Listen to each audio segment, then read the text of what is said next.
There's a tang of salt in most people's mind about the very name of Arklow. This is traditionally the base of trawlers and coasters and nobbies and schooners. This is the breeding ground of blue water men who sail all the seas of the world. This is the place retired sea captains choose for their last shore station. But Arklow is much more than just a fishing town and a port. The people here are intelligent and industrious, and they can turn their hands to many skills. It's probably the old seafaring tradition. And it's not just in the last few years that they have become interested in industry. In fact, 50 years ago, here in Arklow, they had a private industry which employed more people than any other private industry in Ireland. In 1895, I think, our late parish priest, the late Canon James Dunphy, succeeded in bringing Kynoch's factory to Arklow, Kynoch's explosive factory, and they started over on the north side of the river and built a very big factory and employed a great number of men. And then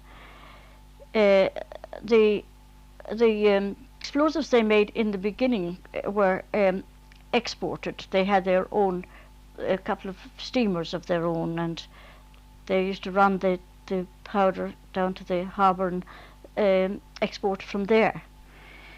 Well, then the war came along, and of course that was a very big uplift to the town.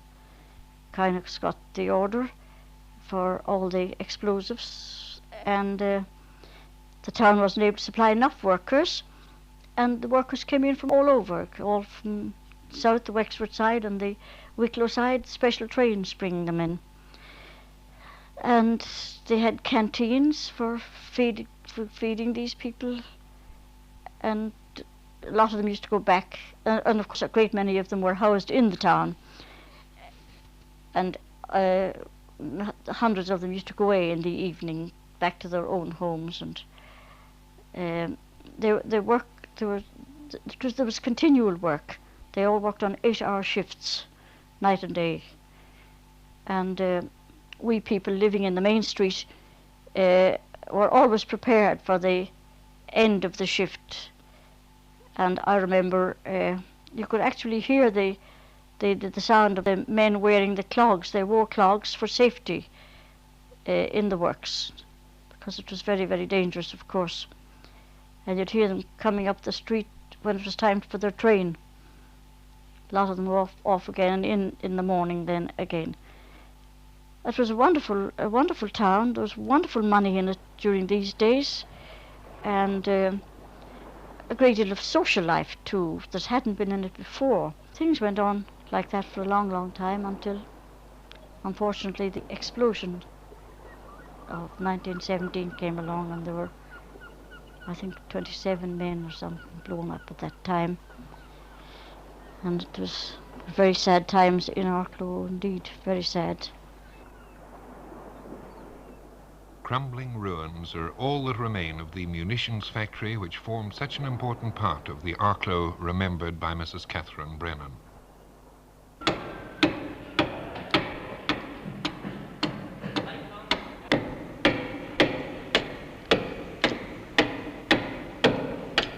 When Noah built the ark, he used an adze just like this.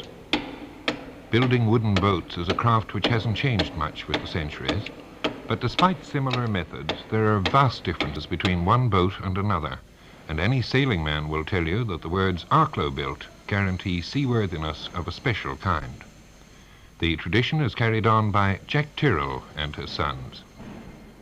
My grandfather started the business here at boat building. Before that, the family had been sailors, and we've been continuously here for over 100 years now as boat builders.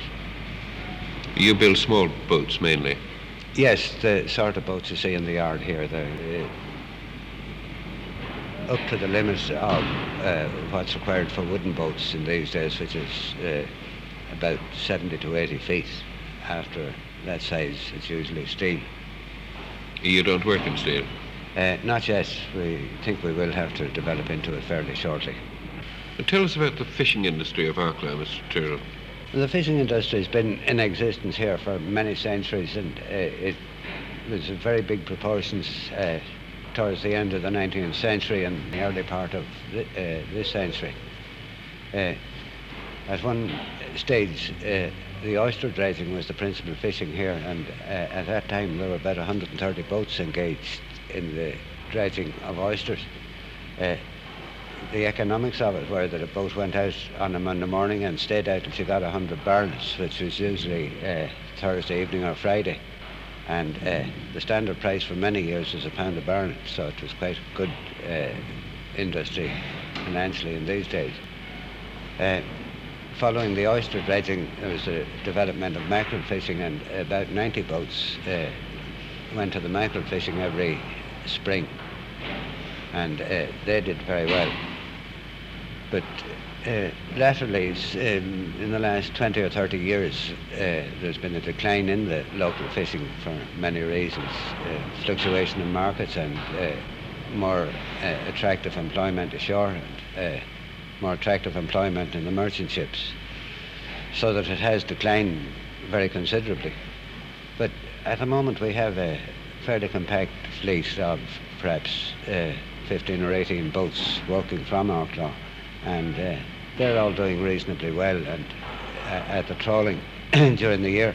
And then at the Dunmore herring fishing, which is about to start now, they usually do extremely well. Well, if the number of trawlers is dwindling, where do you get customers for the kind of boats you build?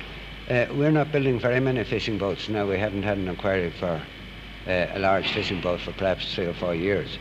Our boats at the moment are mainly pilots, which we're building for various ports in Ireland and Britain, and yachts for mainly British owners, and the odd small fishing boat like this one in the background, which is for lobster fishing at Kilmore Quay. But we managed to keep the yard fully occupied with these external orders, so I suppose 90% export now. You have a few specialist customers as well, like Francis Chichester. Oh yes, Francis did very well in one of our boats in Gypsy Moth 3 across the Atlantic. Headmaster of the local technical school is J.P. Murray. Now, Mr. Murray, tell us something of the history of Arklow. Well, Arklow is a very, very ancient town. Actually, it goes back to the time of the Milesians, and that's as far back, I think, in history as we can go. During the Danish invasions, Arklow was actually one of their strongholds, and that's how the name Arklow, I think, originated, that it is of a Scandinavian origin. The old name of the town was Invermore, which means the Great Estuary, and it is a very appropriate name, as you will see from the marsh here adjoining, that the sea was one time in there, and Invermore means the wide estuary. After the Danish invasion, we had then the Anglo-Norman invasion, and Arklow was one of the first places that the butlers of Ormond were given a grant of. They were given a grant of the town and all the adjoining district, and from these butlers were descended the Earls of Ormond. Arklow too played an important part in the 1798 rebellion. Actually, it was the turning point in the whole campaign.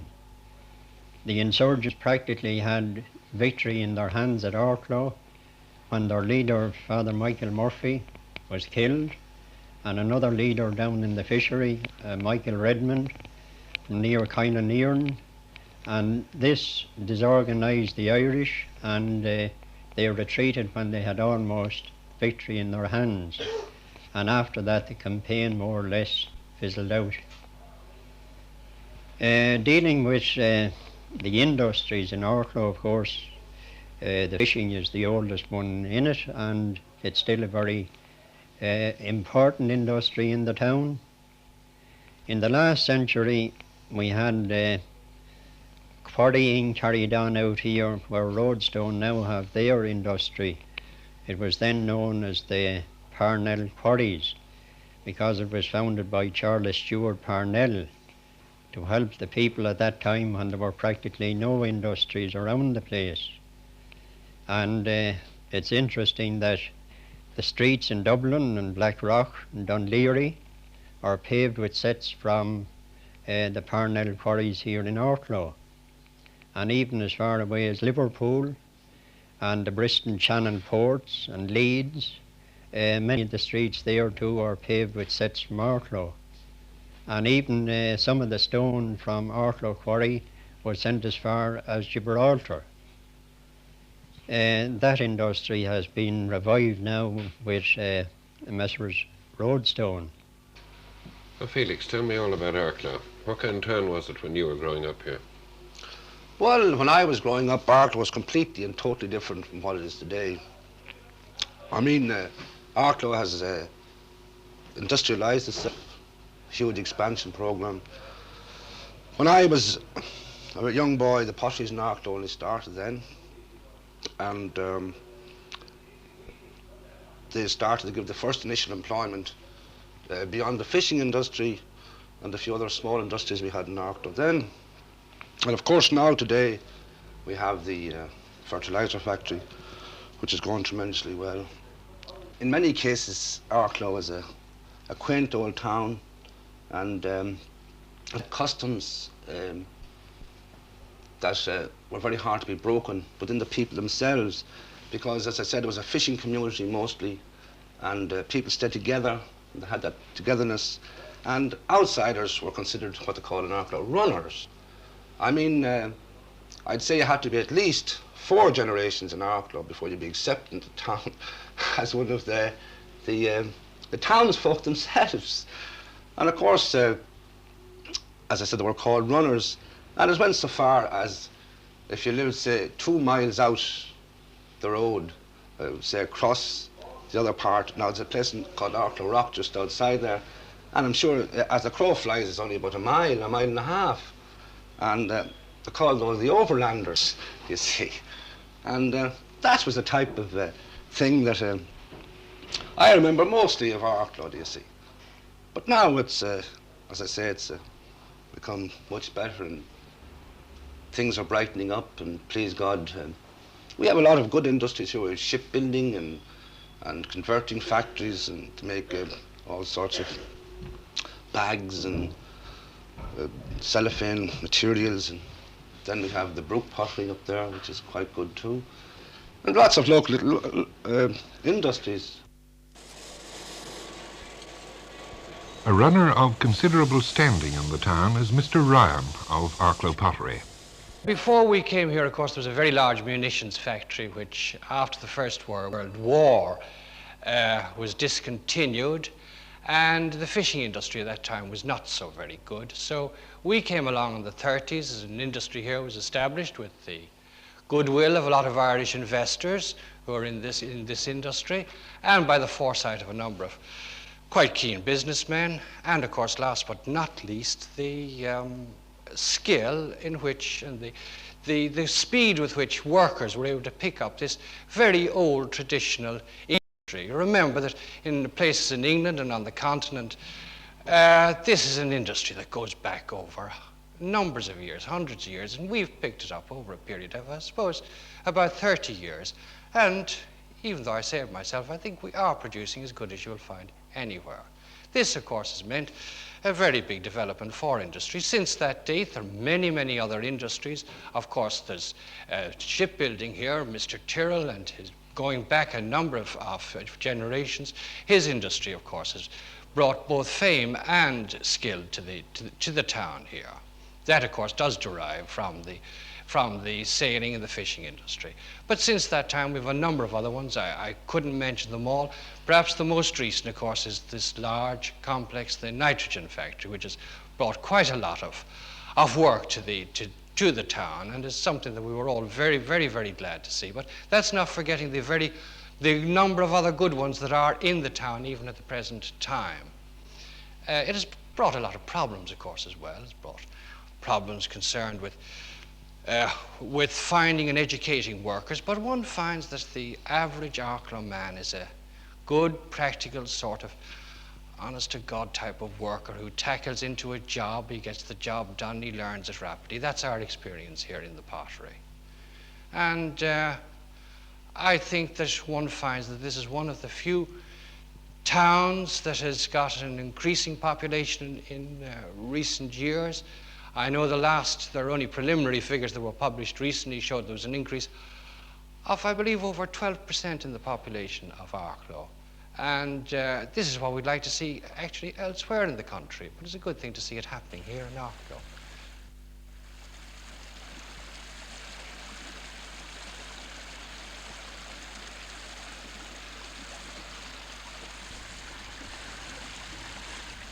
There's gold in them there hills.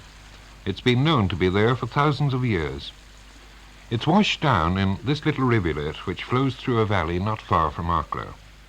If you doubt the existence of gold here, you should go to the National Museum, and there you'll see a reproduction of a 22-ounce nugget of pure gold which was taken from this river in years past. The mines have had an interesting history. In 1795, with a rebellion in the air, there were so many people gathered here to seek their fortune that the British government began to suspect a conspiracy.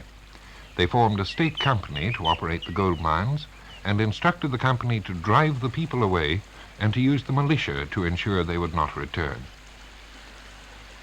In the 19th century, the big families of the locality sponsored many attempts to locate the source of the gold, but despite intensive tunneling and prospecting, no one succeeded.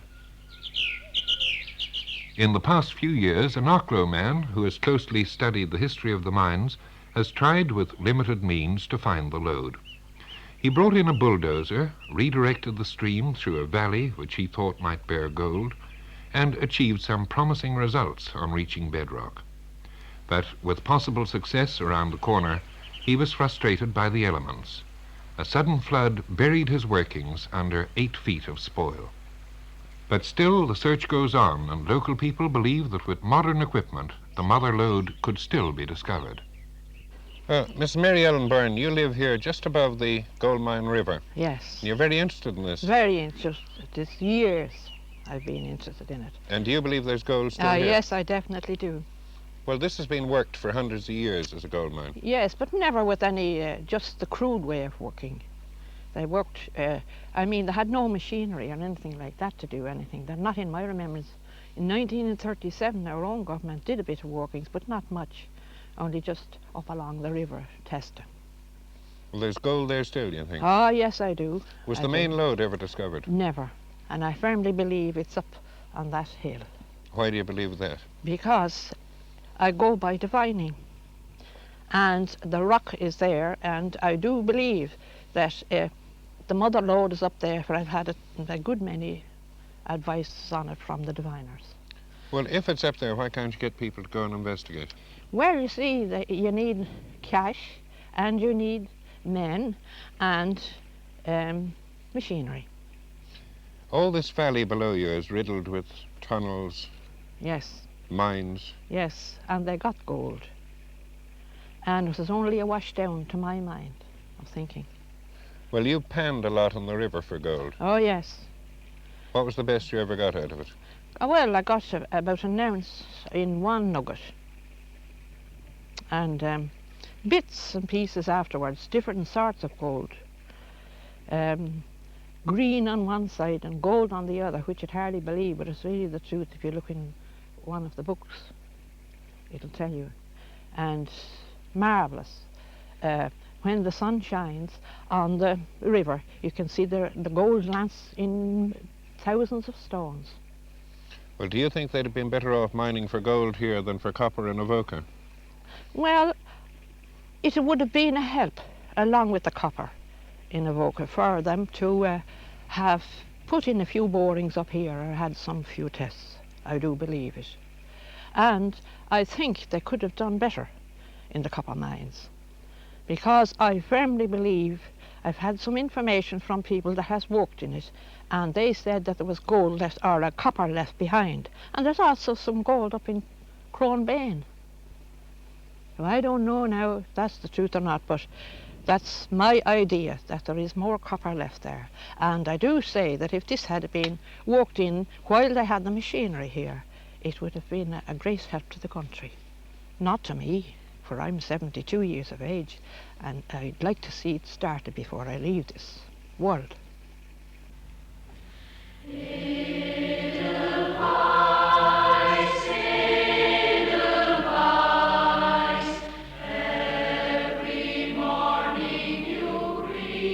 The choir of the Boys' Club is just one instance of the ability of Arklow people to entertain themselves and others. There are many such activities here, possibly the best known outside the town being the highly successful drama group, which has won All-Ireland honours.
Producer of the drama group is Tom Honan. It was started by the then parish priest, Father Piggott, who had at the time acquired the parochial hall and felt that a dramatic class or dramatic society would be a good way of using that hall, apart from, at least it would bring a certain amount of culture, if you put it like that, into parish activities. And from the beginning we got quite a lot of support. True enough, in the very early stages, we were fighting uphill for quite a long time. Audiences were small, but we more or less kept going. And about 1963, we first entered the festival round, if we would put it like that. And even in our first season, we were quite successful, being second that year in the All-Ireland and Athlone. We usually do 2 shows a year, one before Christmas, one in the springtime, which is enough for any amateur group probably, because you must remember that, well, we do a play the same as other people play golf and go to golf competitions. I would like to say that there is no Marshall's betting. Nobody has any pretensions of being a professional or anything like that. We just do plays to enjoy ourselves.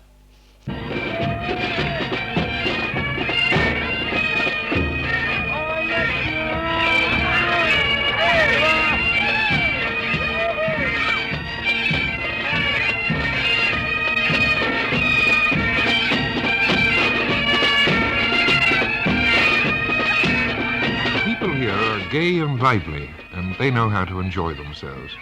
At Halloween, they dress up in great numbers and parade through the town to their fine recreation centre.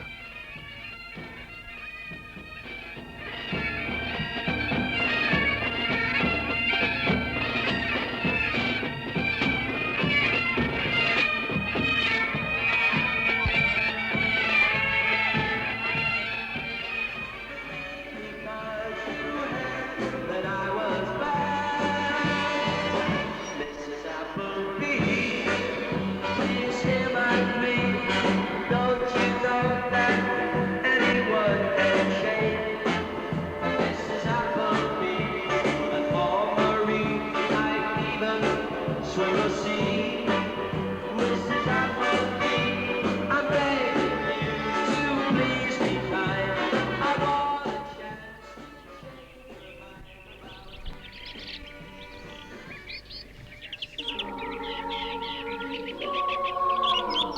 One way or another, Arklow is a golden town, and whether the people pan for it in the local rivers or earn it the more conventional way in one of the many booming industries, the fact is the gold is here. The present is assured and the future is bright.